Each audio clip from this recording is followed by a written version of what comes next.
Hey Rebel Rouser, I'm Alan Voivod, and this is Star Wars 7x7, your daily dose of Star Wars joy.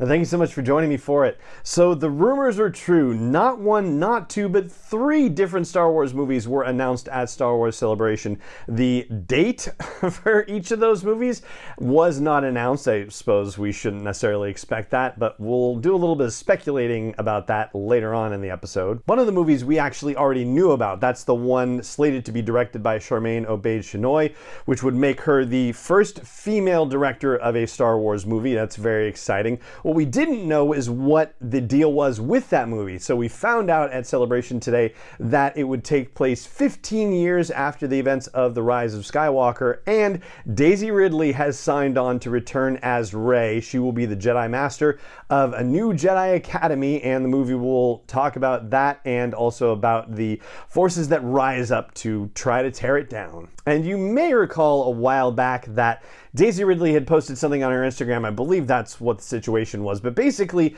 it got out that she was at Lucasfilm a few months ago. Maybe this was even toward the end of last year. And so there was a lot of excitement and drama around that. What does that mean? Well, it may have meant nothing, but it may also have meant that she was there visiting to talk about the potential idea for this movie. Then there's the second movie that was announced. Well, actually, Charmaine Obaid-Chinoy's was the third announced. Dave Filoni's was the second announced. Dave Filoni is going to be directing his first feature film, and it is going to be a story that ties up all of the events of the Mandoverse, all the TV series that are on Disney+. So that's one that we kind of knew about also from back at the Disney Investor Day in December of 2020, when Kathleen Kennedy said that the various series would lead up to one climactic event. We didn't necessarily know what that event was. It turns out it's going to be a movie, and it's going to be directed by Dave Filoni. And they also said that it would have to do with the Imperial Remnant and the New Republic fighting it. So we've seen a little bit about the Imperial Remnant, or at least Moff Gideon's Imperial Remnant. So I guess we're going to find out more about that in subsequent times. But yeah, that's eventually what we are leading up to, presumably. Thrawn has something to do with this as well. And then the last movie that they announced, which was entirely off of anyone's roster, has to do with James Mangold. So he, at some point, was possibly going to work on an Obi-Wan Kenobi situation before, things morphed and whatnot. But instead, after working on Indiana Jones, he is going to start writing a Dawn of the Jedi biblical epic type of story. That's how he described it at Celebration. And it is going to be set 25,000 years before the events of the original trilogy, at the literal Dawn of the Jedi, where we're going to meet the first person to ever use and interact with the Force. And so there's been stuff about that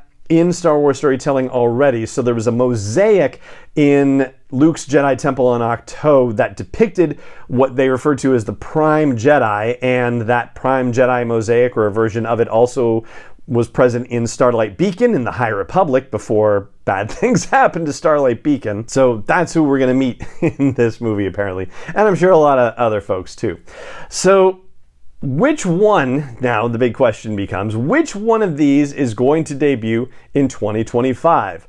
It's really hard to say, and if I were going to handicap them, I feel like the answer is the Charmaine Obaid-Chinoy movie, and I'll tell you why.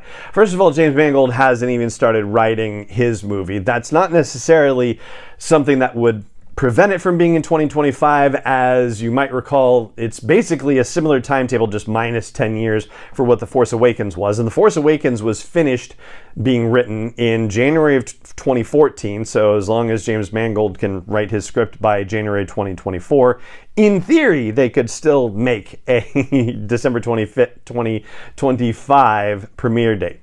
But yeah, what are the chances?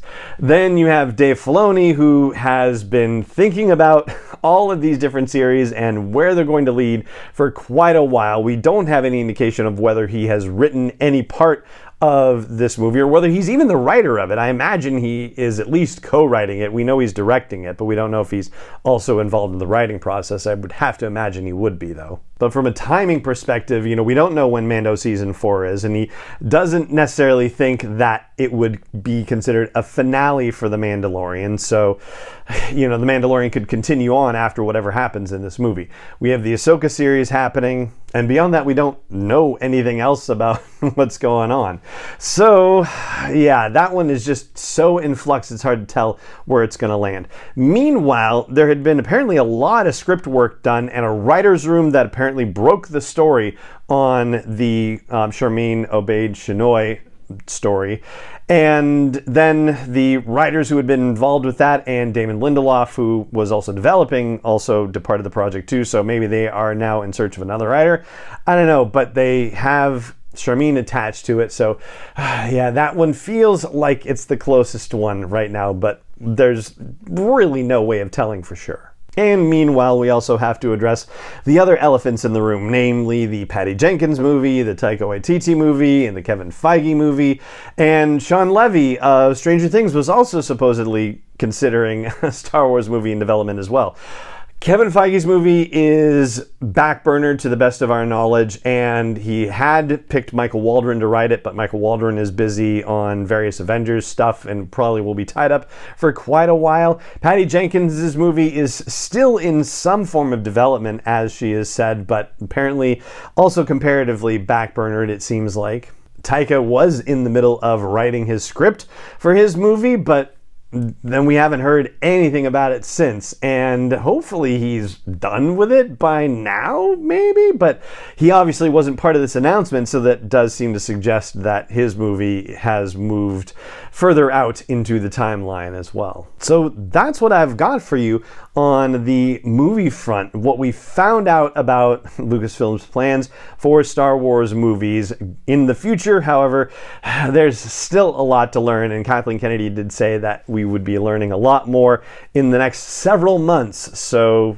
keep looking out for announcements, and of course we will keep covering them here on Star Wars 7x7. But for now, that is going to do it for this big headline bonus episode of the podcast, and it just remains for me to say thank you so much for joining me for it, as always, and may the Force be with you wherever in the world you may be.